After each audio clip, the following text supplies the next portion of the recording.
Hello and welcome to today's webinar.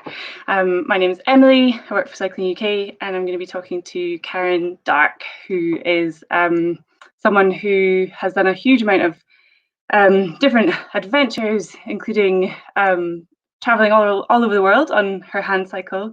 She's a world record holder, she has an MBE and a couple of Olympic medals. So without any further ado, I'm going to invite Karen to join me and we'll have a quick chat. Yeah, about your journey. Hi, Hello, Emily. Karen. Hi. How's it going? Good, thank you. I am actually in my bed, which I'm sure you can tell, surrounded by pillows. I have people staying in my house, so I'm hiding in my bedroom to do the webinar. But hi, everybody, or anybody that's here. Welcome.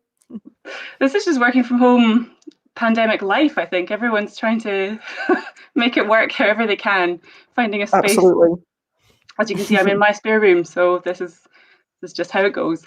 So yeah, I mean, I guess I sort of gave an extremely brief overview of why we've invited you along today, part of our Women's Festival of Cycling series of webinars where we're trying to encourage women to ride bikes, basically, of all sorts. And obviously that's where you come in. So you ride a hand cycle, very fast and very far sometimes. So can you Sometimes. can you give us a quick sort of I don't know, an outline of how you got into cycling in the first place, specifically hand cycling, I suppose? Yeah, so I guess I was always really into adventure of different kinds, but mainly rock climbing and running in the mountains, orienteering, but I did also love cycling. So I used to do quite a bit of cycle touring before I was paralyzed. And then when I was 21, I fell off a cliff in Scotland, broke my back, and so that resulted in me being paralyzed from the chest down. So the third thoracic bone, so pretty much kind of armpit level, really. Below there, I have no movement and no sensation. And at the beginning, when I was in hospital, I started exploring different avenues for different activities that I might be able to do. And this is a long time ago now. It's like more than 25 years since I've been paralyzed. So back then, hand cycling didn't really kind of exist. So what kind of activities were you doing then, if it wasn't hand cycling? Yeah, so in the hospital, the main activities on offer were archery, shooting. Right. None of them really appealed. I was really lucky because there was a physio at the hospital who was really kind of into the outdoors as well. And she suggested that we could go sailing on a Wednesday afternoon instead of doing archery. So she used to come with me to a nearby lake near the hospital where there was an adapted sailboat. So that kind of whet my appetite again for the outdoors. But there were some hand cycles you could get that clip onto the front of wheelchairs. Yep. And you pedal them with your two arms together, but it kind of clips onto your wheelchair. And I found it actually more difficult to use than just pushing my wheelchair. And I think that's from such a high injury. I didn't have like the core muscles and the balance or anything to kind of push against because the back of my wheelchair comes to about my waist level. So if you're paralyzed from high up, you kind of need something to counterforce the force of pushing with your arms and your shoulders. Yeah. So it didn't appeal. And that kind of then led me into thinking, hang on, how could I go on a cycle adventure again with friends? And that led me to eventually, about a year or two after my accident, having a special tandem bike made, which is I've still got. It's about 3 or 4 meters long. You pedal it with your legs on the back and your arms on the front. And I thought, well, that's perfect. I can just mug friends into coming cycling with me, and they won't get bored going faster or slower because they'll just be attached to me, and we'll do it together. So that was kind of my first machine. I called it my freedom machine because that then allowed me to share time outside with friends and start. The first big trip I went on was to the Outer Hebrides, and we put the wheelchair on the pannier rack, just plonked it on top of everything with the wheels on, kind of backwards, and strapped it on with bungees. And that was like a training trip to see if it might be possible to go and cycle across the Himalayas. So that was your begun. So that's within a year of becoming paralyzed, you were already thinking, I'm going to cycle across the Himalayas. Like no middle ground at all? No sort of... Oh no, the middle ground was the Outer Hebrides. Oh right, sorry, okay. And it wasn't I think the first year or two I got into wheelchair racing because that was a sport that was quite popular and still is. But I found it really uncomfortable because you kind of crouched in a very tight fitting seat, and really you're looking down at the tarmac and you're hunched over your knees. If anyone might have seen people get a bit confused between hand bikes and racing wheelchairs. Yeah, So this racing was a question I wheelchairs, had for you actually. The difference, because I suppose, I mean, I think there's people know Tanya Gray Thompson, for example, and yeah. she is a wheelchair racer, isn't she? Yeah, so a racing wheelchair has 3 wheels like a hand bike and 2 wheels at the back, 1 at the front, which is how most hand bikes are configured. But there's no chain, there's no gears, and you're pushing a very sort of small push rim in the middle of the wheel and kind of punching it to generate power. And you're hunched over your knees and you're pretty much looking at the tarmac.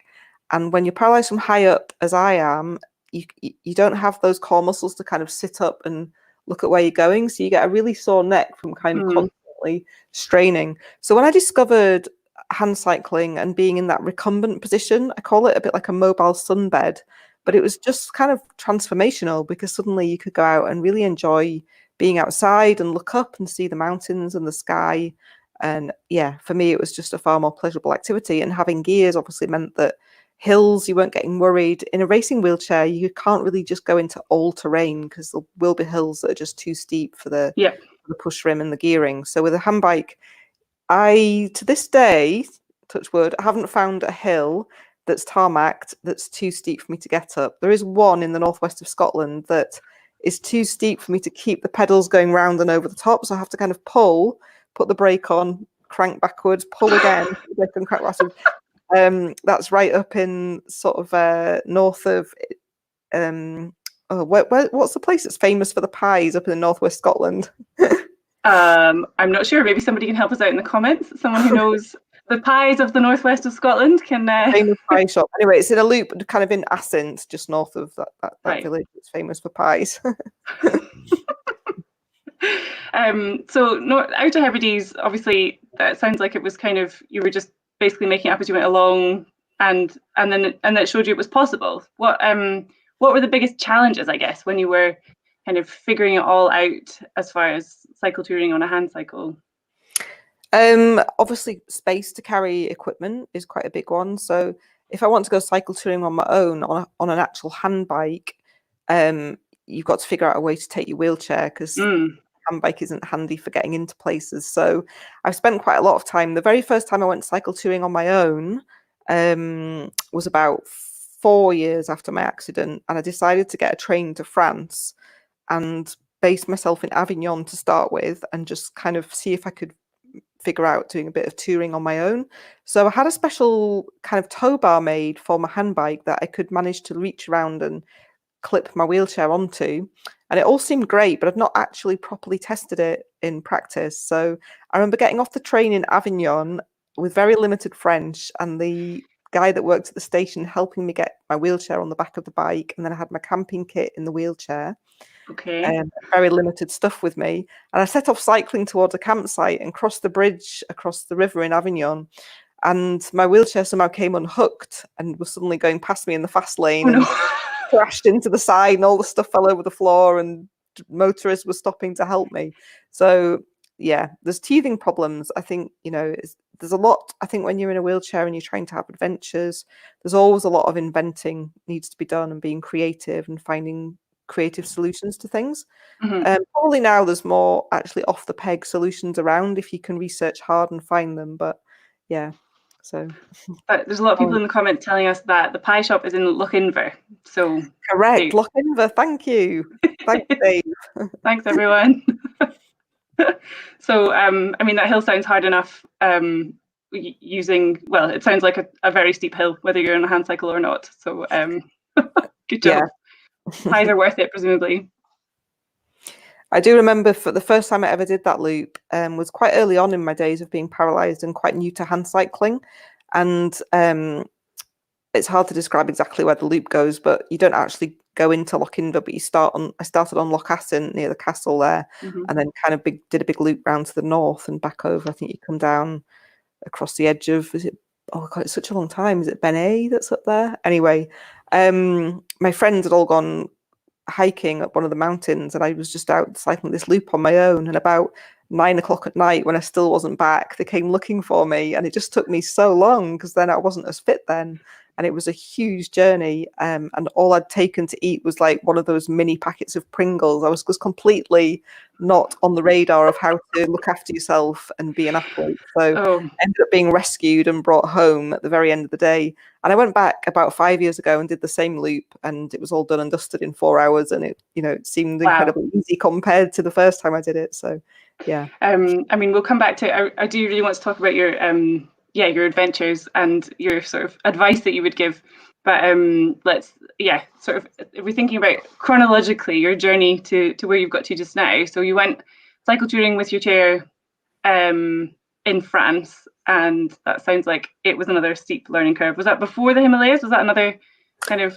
That was after, I think. Yeah. So my first endeavors into cycling were all on the tandem that I had made. Right. First hand cycle tandem that had ever been made, possibly still is. I'm not sure. I'm not sure if I've ever really seen one where both people are in active positions, pedaling. And basically just trained on that with friends, and eventually toured in the Hebrides.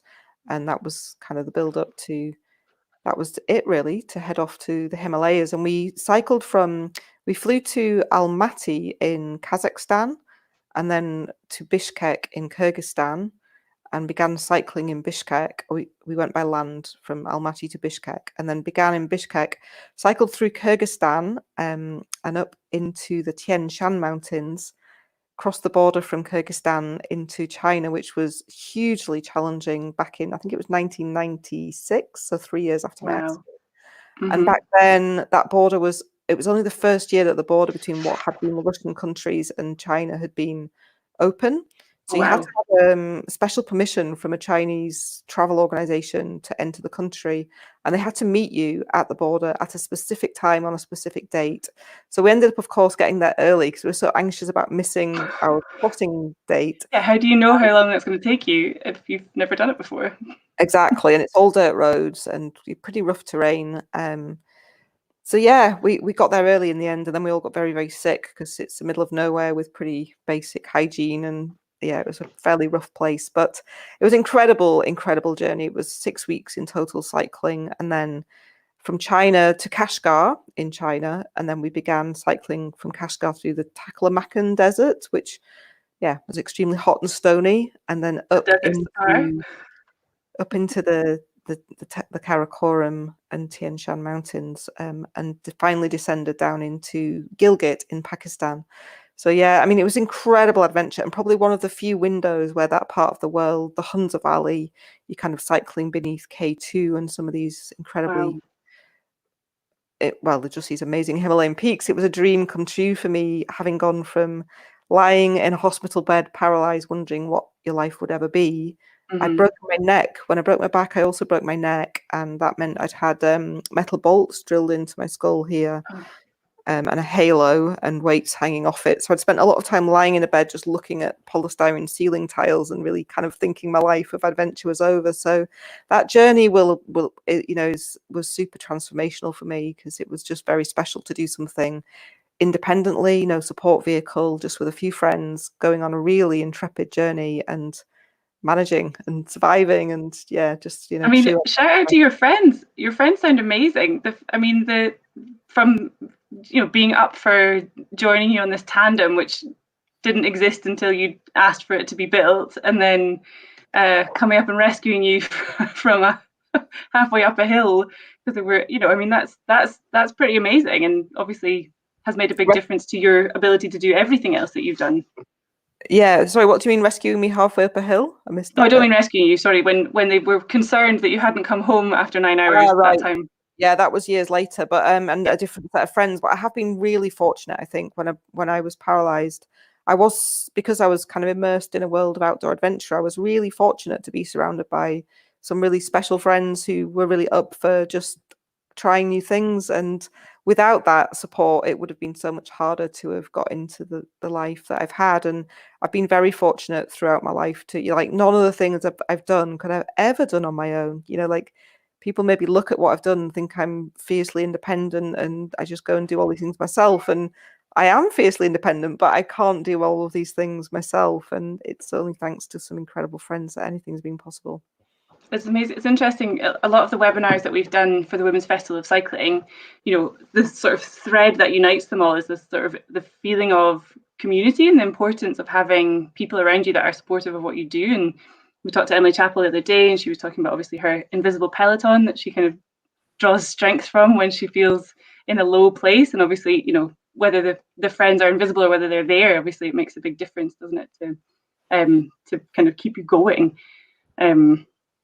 But yeah, I wondered, so you started off obviously with these kind of adventure cycles, and you've done so many different adventures, but parallel to that or alongside that, at some point you've obviously also decided it's not good enough, I need to do some racing as well. How did you get into athletics and the racing side of things? Yeah, so that didn't happen until about 15 years after I'd been paralyzed, and I had no interest in racing or Paralympic sport at all. But I suppose, so yeah, I was doing all these different adventures, and they were all different kinds. So sea kayaked from Vancouver to Alaska over 3 months, and sit skied across the Greenland ice cap, and went back to climbing and climbed El Capitan, and in between kept fit by just cycling for fun. Okay. And then I suppose somebody said to me, I wonder how good you could be at something if you actually just focused and did one thing and tried to see how good you could get at it. And I've never been that kind of person. Like, I've always been one that likes variety and different things and different experiences. But at that point in my life, I did think, I wonder if you just applied yourself, maybe it's time just to stop doing a bit of everything and being kind of a jack of all trades, master of none, and just see what might happen. It might be quite an interesting journey. And I suppose for me, the whole of life is just about learning. Like, I love just to start a journey and discover what you learn, whether that's adventure or whether that was seeing if I could get to a Paralympic Games. So at the time, I think it was 2008, and it coincided that someone had made this comment to me, but also the Beijing Paralympics was on television. It was the first time that handcycling had ever been a Paralympic sport. And when you like exercise and you're in a wheelchair, it's amazing how many people have said to me over the years, oh, have you ever thought about going to the Paralympics? As if it's just like entering your village fun run and something that you just do. So I suppose when I saw handcycling, it's the first time that I saw a sport where I thought, I'd love to do that. I'm passionate about cycling. I had no interest in running around an athletics track or swimming up and down a swimming pool. It's just doesn't float my boat enough. When I saw the cycling, I thought, maybe it's time just to get my head down. And the next Paralympic Games was in London, so I just thought, hey, why not just give it a go and see if not to. Yeah, and I called it my Olympic experiment. It was just like this big kind of, I don't mean a joke, but it was just totally like, let's just see. And in a way, I probably started it out with zero appreciation of how difficult it was actually going to be. I thought because I was really fit and I thought I was really fit and I rode my bike every day, I thought that would be enough. And then I very quickly realized after entering a couple of races and coming last in them, like really badly last, as in there was no finish line anymore. I think the next race I did, after training really hard for a year and thinking I was in quite good form, I entered the National Handcycling Championships. There was only 2 women in it. Rachel Morris had raced in Beijing and won a gold medal there, but she lapped me like twice or something on this quite short circuit. And you come away thinking, okay, it's not quite what I thought. It's a bit harder. But I still don't believe I've had to work really, really hard to get there. I've really committed and trained hard and got a coach and began learning about how to train properly and that less is more, and how to train smarter and just push yourself. And I had no idea what a heart rate monitor was or how to measure anything, like a power meter. What's that? It was just this huge journey of discovery over a period of 3 years, really, from when I got a coach in 2009 to the Paralympic Games in 2012. So, yeah. I mean, that's really interesting. I think that says a lot about you and your personality, probably, that you didn't, having been lapped twice in that race, you didn't go, do you know what, this isn't for me. You dug in harder and decided, I'm going to take it to the next level and make sure that I can do everything I need to do to actually make this happen. And you didn't just compete in London. I believe you won a medal. Do you want to talk about that? Well, yeah. So I think I have to thank my coach a lot because he's an engineer. He's got a really kind of detail mind, and I don't. I'm a bit sort of like big picture vision, in kind of like that feeling of what you want, but not so good at maybe writing the spreadsheets all the time. So he's been fundamental over my kind of 10-year journey or more now with Paralympics, of just reminded me how to just stick to a process and just keep going. I think it is, to do well at something, whatever it might be, whether it's in our job or a specific skill, there's that thing, isn't there, of something like 10,000 hours. It is just about repeating and keeping going, and you have your good days, your bad days, up and down, and you just never know. So that was all part of the journey, along with his kind of wisdom and detailed analysis and passion to try and help me get stronger as well. So yeah, never really thought it was just about getting to London. And then finally I did get there, and in that 4 months before the Paralympic Games, I made a huge jump in fitness. We tried some new things, really started to push things to the next level. And I did a lot of work on a treadmill, on a giant sort of treadmill that the hand bike would fit on. And the training sessions might only have been in like an hour long, or maximum an hour and a quarter. But in that hour, I'd be absolutely on the floor by the end of that hour. And in those 3 or 4 months, I hadn't realized how much I'd come on.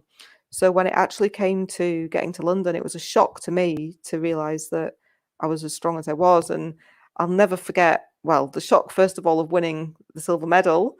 But then in the road race 2 days later, myself and my teammate Rachel found ourselves racing each other for the bronze medal. And I think we were both so shocked, because in that race, she's in a different category to me, and all the women's categories of disability were together in that handbike race. And usually, because I've got a high injury, I would have much less chance of medaling in the road race. But suddenly I was like, oh my goodness, how did this happen? We're racing each other for the bronze medal. So then we had this, I don't know how it happened, but we had this idea to try and share it and cross the finish line holding hands and share the bronze medal. But apparently that's not what you're supposed to do at Olympic Games. And people went a bit ballistic. Some people were crying, going, oh, that was the most amazing thing, and that's the spirit of the Olympics. And if I'm honest, most of the men in my life were livid and going, you should have raised that medal with yours. And because Rachel won the bronze, didn't she? Rachel won the bronze. So our digital times were identical, and the organisers didn't really know what to do for a while.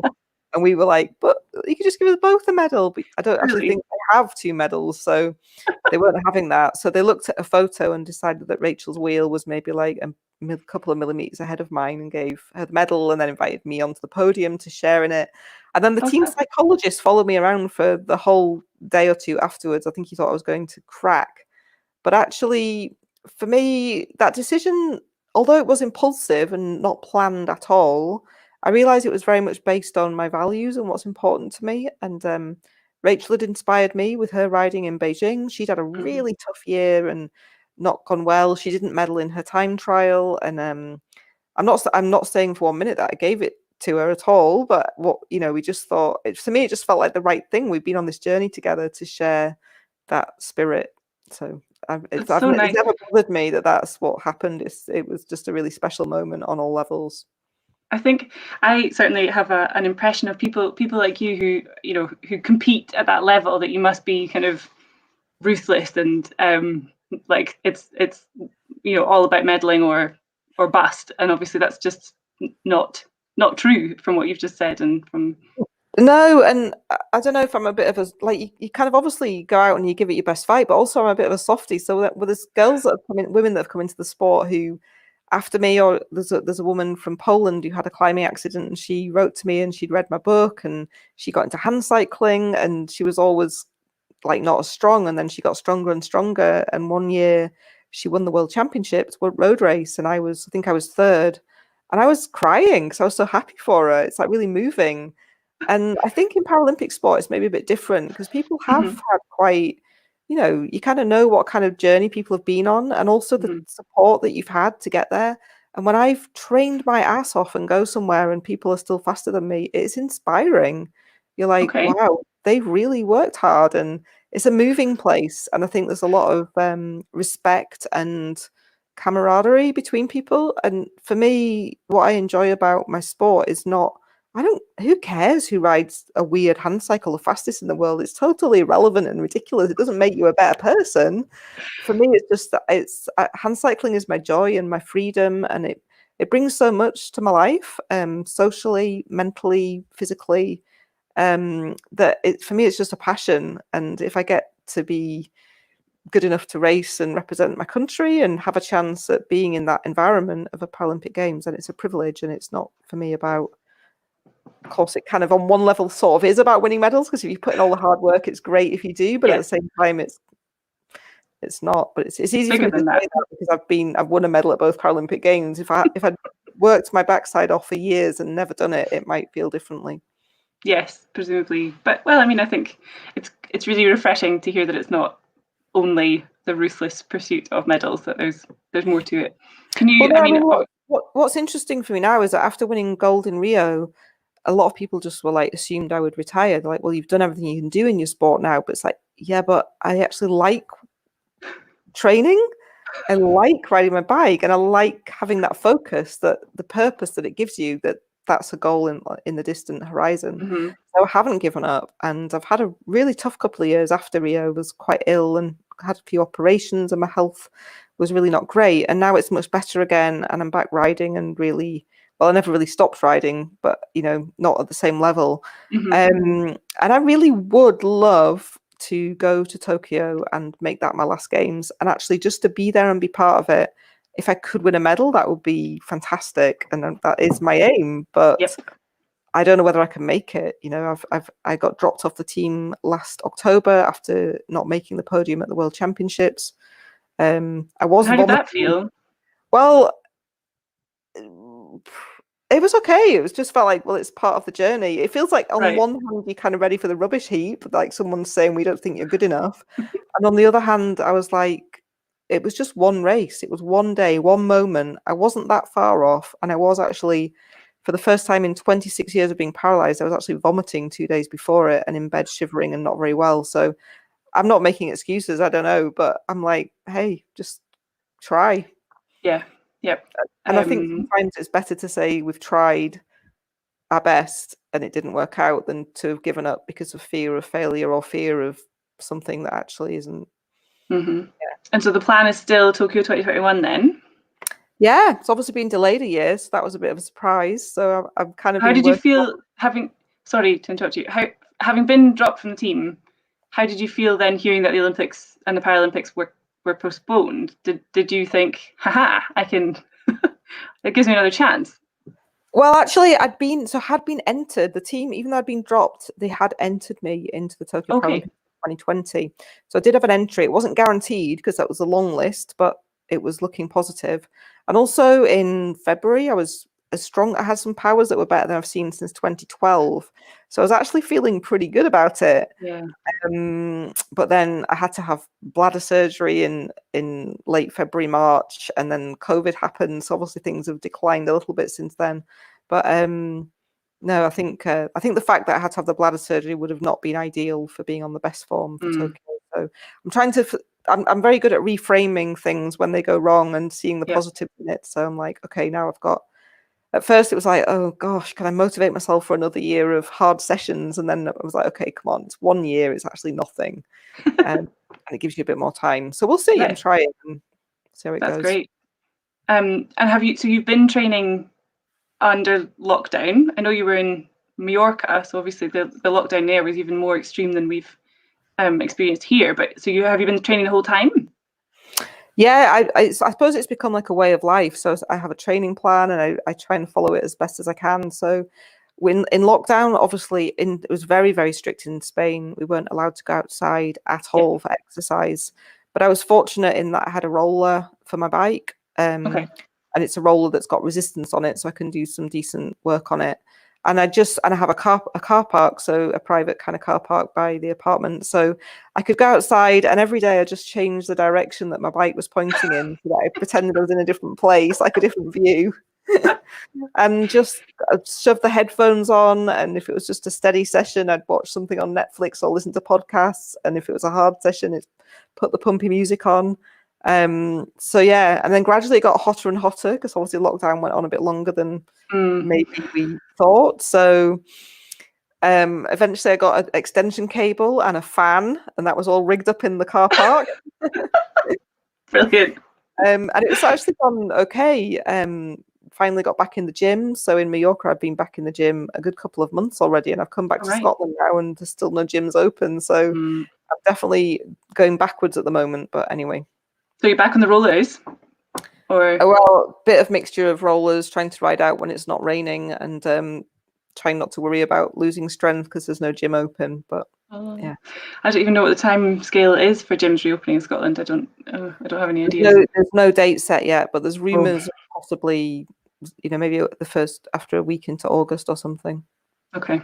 So can we talk about, so Julie has written in the comments that she loves your philosophy, and I mean, as do I, but I think I know that the sort of psychology, of kind of motivation, and I know that's something you're really interested in, and you've got a degree in as well. So I mean, I wonder if you could talk a bit about your kind of mindset and how do you stay motivated. I mean, full stop, but kind of especially when you're faced with challenges and things that you've got no control over, like COVID. Yeah. So I suppose over the years I've got more and more interested in mind and psychology and what's going on with it. And I suppose that's been very experiential through my own journey with sport. And I also realized that there are clearly sports psychologists that I've occasionally worked with. And the first one I worked with through the Scottish Institute of Sport, it really helped. She really helped me. And that was in preparation for the London Paralympic Games. But a lot of the sports psychologists I've come across or occasionally worked with, whilst it's been helpful to a degree, it's often very much, perhaps it's the UK sports system, very much put in your hands to kind of ask for what you need. And I just think you don't know what you don't know. Like you just need someone to say, hey, let's do this. Yeah. Because you don't know what might be blocking you, etc. So I've become really interested and ended up studying myself. So I did an OU degree in some psychology, and then I did a master's in high performance sports psychology and coaching. And I'm a hypnotherapist. I've since got on and studied. Recently, I've come across a fantastic new technique that I'm training in, and it's just really quite transformational, called brain spotting, which is using the visual field to connect with sort of trauma that might be locked in our brains and unblocking kind of things that. So I've noticed for the past couple of years, since I had major surgery after Rio, that whenever I do hard work on my bike, my right eye closes, and I've been trying to figure out why on earth that is. It's like, why would I do that? Anyway, I've managed to solve it through using this brain spotting process. So amazing. I'm fascinated by, that process of motivation and blocks and thought processes and how we can help ourselves through that. And that's something I'm doing more and more work with individuals, and soon to run a program called Train Your Brain in September in conjunction with the Adventure Syndicate. So if anyone's interested, please message me. We can do details about how to contact me at the end, but it'd be great to get people involved with that. And I have run one sort of sports psych training camp in Mallorca, but looking to do some more of that because it's such a fantastic environment to not just ride and train, but then kind of work some of that psychology and improvement from the mind side in with it. I think it's interesting that so many people focus so much on the physical bit, and actually just reframing things in your mind and changing just one little thing in your brain can give you enormous leaps in motivation, performance, perspective, which is so easy to delete and miss out when you're just focused on trying to the physical part. Great. Yeah, we'll definitely, once we have a link where people can go and sign up to that, then we can stick that on our social media, and obviously, yeah, as you say, people can get in touch with you as well, because that sounds great, and I can see people in the comments saying that they would be interested in it. So yeah, that's definitely something to keep an eye out for. Oh, hi, Nesta. I know you. Nice to see you. I was listening to Facebook about. So what kind of advice would you give? Because I think just thinking specifically about possibly, I don't know, somebody who's just had a spinal injury or something which has stopped them from living life the way that we're living life, and then the idea, not everybody I don't think would be lying in the hospital bed in the spinal injuries unit thinking, yep, what am I, how am I going to get back on a bike, or how am I going to get beyond archery? I'm sure there's nothing wrong with archery. If that's what you want to do, then great. But what advice would you give somebody in that sort of situation about thinking about what your options are, even if they're finding out about what your options are and overcoming those first hurdles, I suppose. So the good news is that 20-something years later, after me being paralysed, there's a lot more going on in terms of hand cycling and access to hand bikes and opportunities. So there's a lot more out there. There are lots of organisations around the country. So there's the Handcycling Association UK. There are various disability cycling groups. I know Cycling UK, you've increasingly got more articles and connections to things that are happening. Yep. There are often in different areas, there's one in Inverness, there are kind of closed cycle tracks where there might be disability bikes available or adapted bikes available. So there's lots of options out there. And I think, it's easier to find that information and to research. There's still a huge barrier in the cost of equipment, like a hand bike. Pretty much the minimum you're going to get one for is like $3,000. And my racing bikes, they're just outrageously expensive, like you're talking like best part of 10 grand. It's just depressing. Yep. I would love to get into some off-road biking, and I got the chance to try an amazing bike just last weekend. It's a hand-pedaled mountain bike with battery assist, which just opens up a whole new world of possibility. But I don't have $7,000, $7,000 for a new bike, so it's a big barrier for a lot. It's also about where do you store something like that as well? How do you get it in and out of your house? It reaches a point where you feel like you need a whole truck to store everything in, or and also that bike is quite heavy. Like I tried to pick it up and couldn't even get it in my car. So there's barriers, but I think at the same time there's possibilities and there's lots of options out there. And I think my advice would be that if you think it interests you, then find a way to have a go. And one of the ways that would make that journey easier and more fun would also be to find a friend that's up for going along with you, having a go with you, being your buddy perhaps.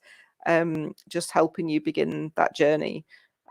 So yeah, and I would say that it's worth trying. For me, it's changes can change your life. And I know that there's other barriers, like people sometimes contact me saying how difficult it is. How do you get in and out of a hand bike? How do you get your feet into the footrests?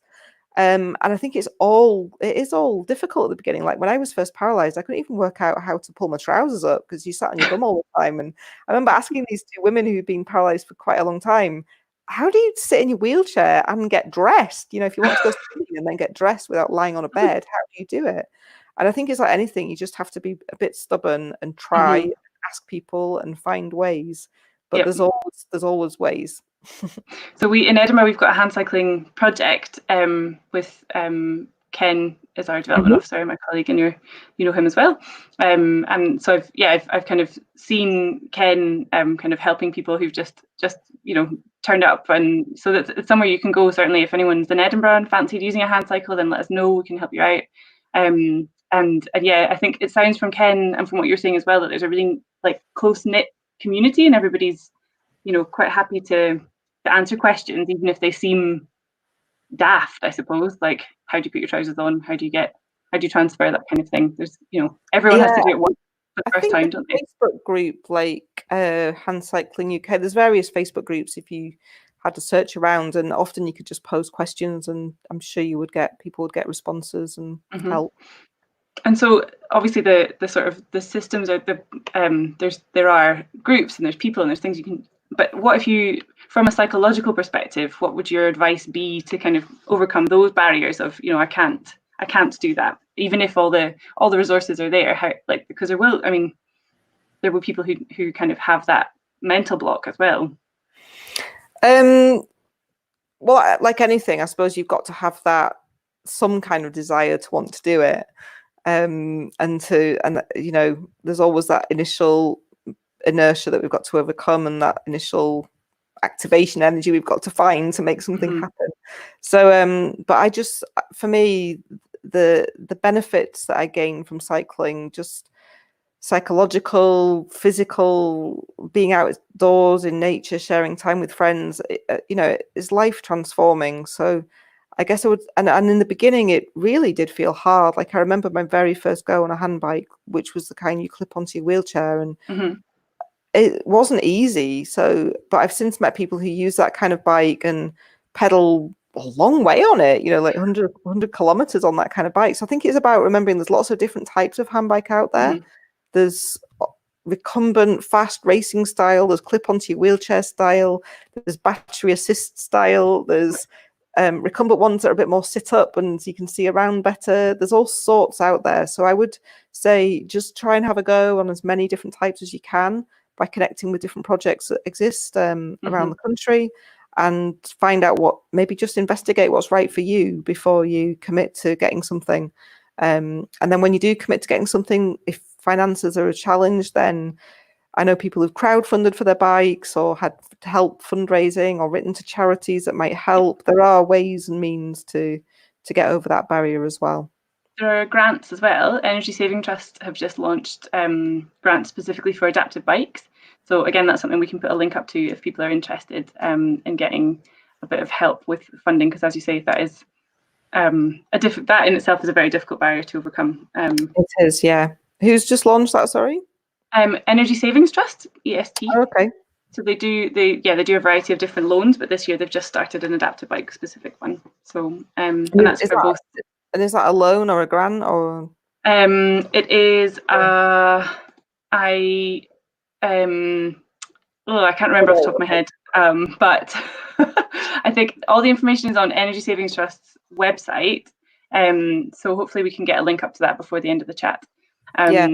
I'm also conscious that we're, obviously because Handcycling is my kind of experience, but there's loads of different kinds of disabilities. And sometimes people contact me because I know people from the paracycling team who are amputees or single arm, pedaling with one arm, no legs. I don't know. There's all sorts of combinations, visual impairments. So, there's adaptations and things out there for all levels and all kinds of disabilities. It's very much open to all, I think.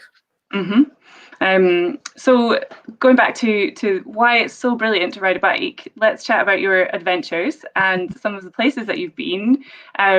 So I wonder, do you want to talk a little bit about Quest 79 to kick things off? Yeah, so I suppose after 8 years of Paralympic cycling with less adventures, so that was London and then Rio, I decided after Rio that I couldn't possibly do another round if I didn't get some adventure back in there. And then I don't know how it happened. It just sort of emerged the winter after Rio when I was kind of recovering from surgery and just wondering what next. And I realized that I'd won the 79th medal for Britain in Rio. And 79 had been there's a long story about it. It started to become this kind of haunting number. I was like, there's something in this number with me. I don't know what it is. I also realized it's the atomic number of gold, and I used to be a geologist studying gold in South America, so there was all this kind of like woo number 79, and climbers obviously climb the seven summits on the 7 continents, and I just somehow had this idea to cycle 7 continents and 9 rides, so 1 across each continent and 2 Paralympic Games. And the idea was that the 7 continents would be between Rio and Tokyo Paralympics. So I began that journey. And so the first big ride was just not that many months after Rio. It was December 2016. And that was down the length of Patagonia, following a route called the Carretera Austral, which is basically just a dirt road that runs the length of Chile's Patagonia. So stunning, stunning wilderness. I did it with some teammates. So one, Jacko, has a carbon arm. He lost an arm in Afghanistan, in working in the military in Afghanistan.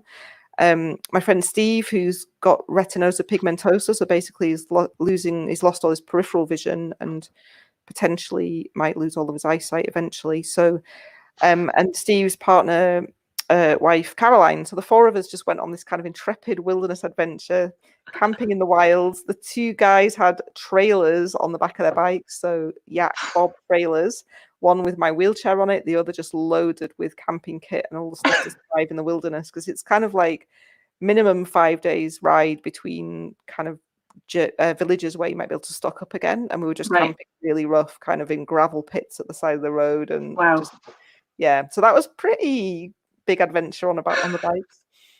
And that's straight off the back. So you just went from Rio down to Patagonia. You didn't bother coming home in the meantime? We were back home. Okay. We went at the end of start of December, I think, end of November, start of December. Right. So a couple of months after Rio. But we planned it before Rio. It was kind of like our post-Olympic depression thing to look forward to, just in case we all got down after Rio. So the next ride after that, that I planned was the length of North America, so from Canada to Mexico down the Pacific coast. I'd always wanted to ride the Pacific Coast. When I was 10, we lived in Oregon for a year. My mum and dad were Oh, teachers cool. and swapped jobs, and we spent a year there. I went to school there. So that was quite a journey and really interesting because I did it with two guys I didn't really know at all. Oh, One was trying to lose 45 kilos, and the other, it turned out, had a serious alcohol problem. Yeah, he was big time alcoholic. oh no. And I was dependent on both of them because for various reasons, like emotionally, practically, it was really a special journey, but pretty tough That sounds as intense. well.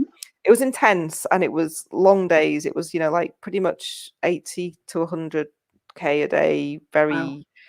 pretty hilly terrain. Following a coast is never flat. So yeah, it was an amazing journey.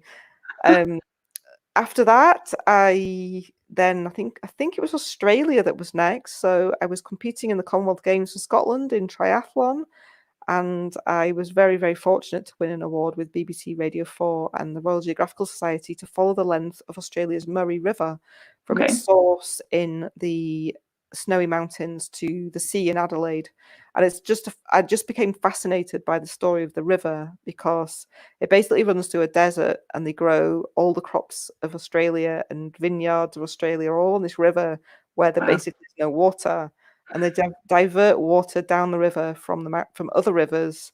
It's just crazy, the story of the river. And I got really interested in how we can, if I could learn from the river about how to do something more sustainably, because I felt like I'd Mm. really not been training and looking after myself in a sustainable way in my kind of head down, burn myself out for Rio. So that was I could waffle on for ages. I'll try and be succinct. So that was the Australian. And there's still a program actually on BBC Radio 4 website called From Source to Sea Via Me, which is about that journey. Oh, It's a half-hour program. brilliant. And then followed the River Ganges from its source in the Himalayas down to Varanasi, its kind of sacred spiritual center where all the bodies are burned on the ghats and things. Incredible. I don't know. Just been an incredible 4 years basically. And then How after did that, you? there was Ethiopia. So the water towers of Africa is what the Simien Mountains of Ethiopia are called. And I just became Okay. fascinated by these incredibly beautiful, big mountains in this country that fascinated me. So that was the African ride. And then in the autumn just gone, I rode across Europe, following the Camino de Santiago from northern France to Santiago de Compostela in Spain. So the only continent left is Antarctica, which is in the planning and extremely intimidating and scary, and trying to figure out how to. Yeah, it's happening. We're going to go January 2020, and I've discovered that No. 79 degrees latitude and longitude is in Antarctica. So we're going to go and Oh yes. try and cycle. I'm working on a project with some Israeli guys to build a special ice bike, hand bike. Wow. Anyway, So lots of exciting things happening. January 2021, Sorry, 22. 22. Okay. So originally, I thought that might be before Tokyo, but it's so big logistically, financially, Mm. safety-wise that it needs the time and the training and the effort to make sure it's all proper, safe, and done well. So that's going to be the ultimate thing, and hopefully, I might manage Tokyo in between. So Yeah. that's the aim. I mean, I take my hat off to you. So there's so much, and then in between, in your spare time, you've done all these other sort of degrees. You've written 3 books. You've got a PhD. How how do you relax? What do you do? I do actually relax quite a lot. I don't have a telly, so that doesn't happen. But I do watch Netflix quite a lot on my sofa. When I'm Hmm. in New Yorker, I'm quite good at relaxing. I'm quite good at training and relaxing, recovering, because that is an important part of being strong as well. But yeah, with friends, social time, that's relaxing for me. And Hmm. I sleep. I'm good at sleeping. I like to have at least 8 hours a night, if not more. Yep. And Rest is yeah, important, isn't it? sorry. Rest is very important to Rest. make And, sure you can do. my other passion is health and healing and kind of, I don't know what to describe it, but all kinds of invisible energy healing stuff, which I increasingly am working on with myself and other people. So yeah, Brilliant. that's my next passion after cycling, and definitely the realms that I'll be working more in. Just kind of this psychology, mindset, mindfulness, energy side of things that yeah, it's been a big part of my journey, but something that's maybe a bit less explicit in my life than the other stuff. Yeah. I'm conscious of time. Does anybody have questions for Karen specifically that we can ask in the last sort of 10 minutes? I mean, I can keep asking you questions as well. If anyone wants to jump in, then I will pop those questions up. Actually, in the meantime, Janet has said that she has started the process of getting a loan from the Energy Savings Trust, the loan I was talking about before. Hello, Janet. I know you too. It's qualified to be VAT free. So that's good to know. I wanted to ask if does anything scare you?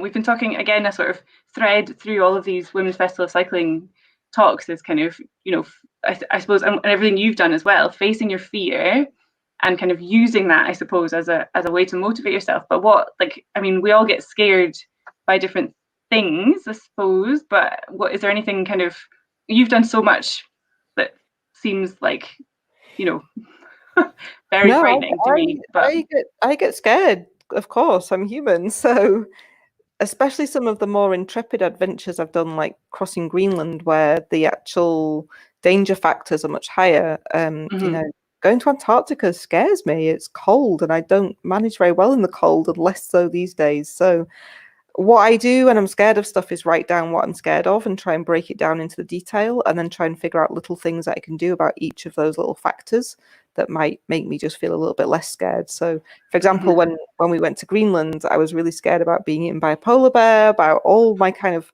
toileting stuff. Like I have catheters and it takes me an hour to have a poo, and I have how am I not going to get a frostbitten bottom? Just like the level of detail of my fear is huge, and it is for everybody. Like there's lots of personal reasons why we're scared about stuff. And for me, some of my biggest fears are more in my emotional world. So I get really scared of being sometimes really honest with someone, like telling someone how I really feel, or worrying about hurting somebody. So, you know, sometimes I've always felt like I'm physically really brave, but emotionally less brave. So that's something I've been working on. Okay. But yeah, there's fears like anybody. And I think we've just got to, I suppose my process with fear is to notice it, honor it, acknowledge it, write it down, break it down, see what I can do about it, see if there's practical stuff I can do. And in the emotional world, it's maybe the same process, and then deciding, okay, am I ready to confront that? Am I ready to find a way around that? I don't know. So yeah, just trying, like all of us, getting out of our comfort zone.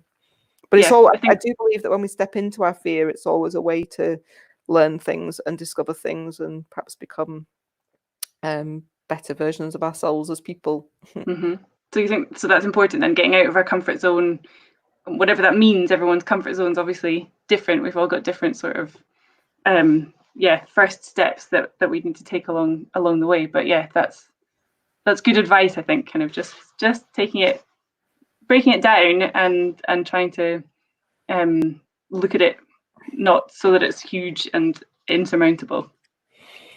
Not everybody wants to step out of their comfort zones, and that's okay too. I'm not judging anyone's life, like it's up to us. But for me, I really find that the more I do that, the more my world tends to expand and more becomes possible. And I like living a life where it feels like more is possible rather than it closing down with fear or limitation. So yeah. And we do make mistakes as well. Everybody does, and that's all part of it as well, isn't it? That's learning. Of course.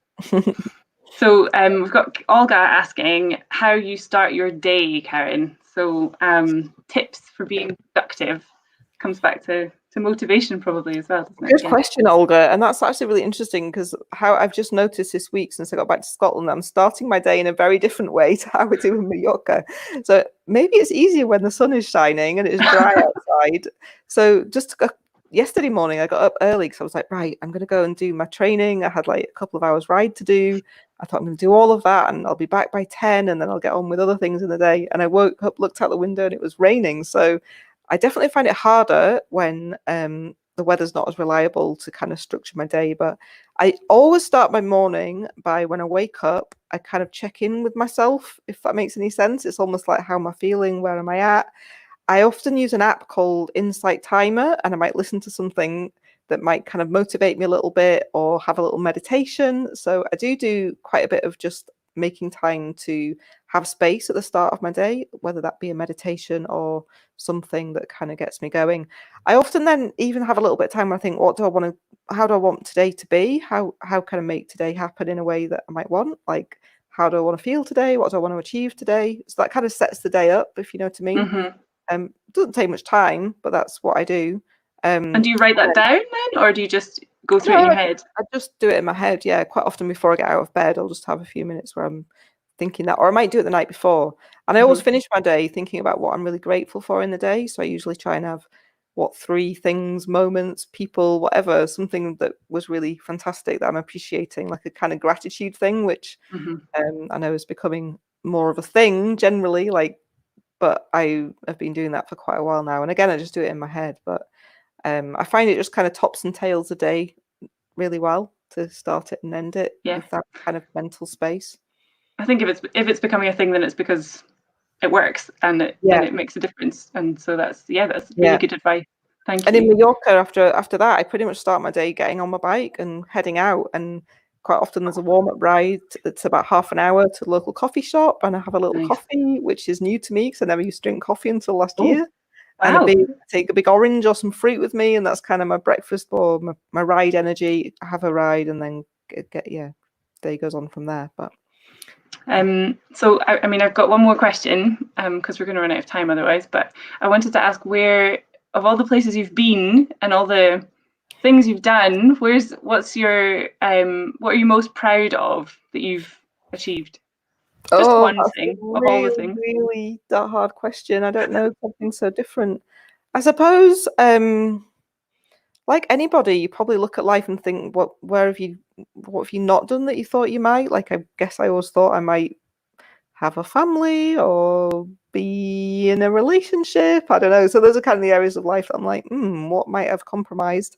But then at the same time, I'm like, God, I have an amazing life, and I'm really happy that I guess once upon a time I had a kind of real job, whatever that is, in an office. And I realized that I wasn't that happy sat at a desk every day. And it was really, really scary to leave that, to step out from a reliable salary and something I'd really trained for, like as a geologist, and just to step into this kind of world that was a bit scary and unknown because I didn't know what that would mean, but I just knew that I didn't feel alive enough in what I was doing. So maybe that's something I'm quite proud of, that I was brave enough to step into the unknown, which not knowing how you're going to earn an income or how it's going to go, and just trusting that if you follow your passion and really trust that following your heart with things can work out. So yeah. Brilliant. Well done, and thank you for doing that, because otherwise we wouldn't be here chatting to you. Probably we might you would just be a geologist sitting behind a desk, computer screens, and maybe coming home feeling sad every day. Well, thank goodness that's not the case, and that here you are. Well, I'm going to wrap things up, I think. Thank you so much for joining us today. We've got a whole series Thank you for having me, and thank you to everyone that's been listening. Yes, absolutely. There's lots more talks coming next week. There's a webinar with Isabel Clement, who runs Wheels for Wellbeing as part of the Women's Festival of Cycling. So she is also a hand cyclist. So she'll be talking further about adaptive bikes. So if this has whet your appetite for that kind of conversation, then join in next week as well. But yeah, thank you very much, Karen. It's been really, really nice to speak to you. And thanks everyone else for joining us as well. And have a nice afternoon. Thank you.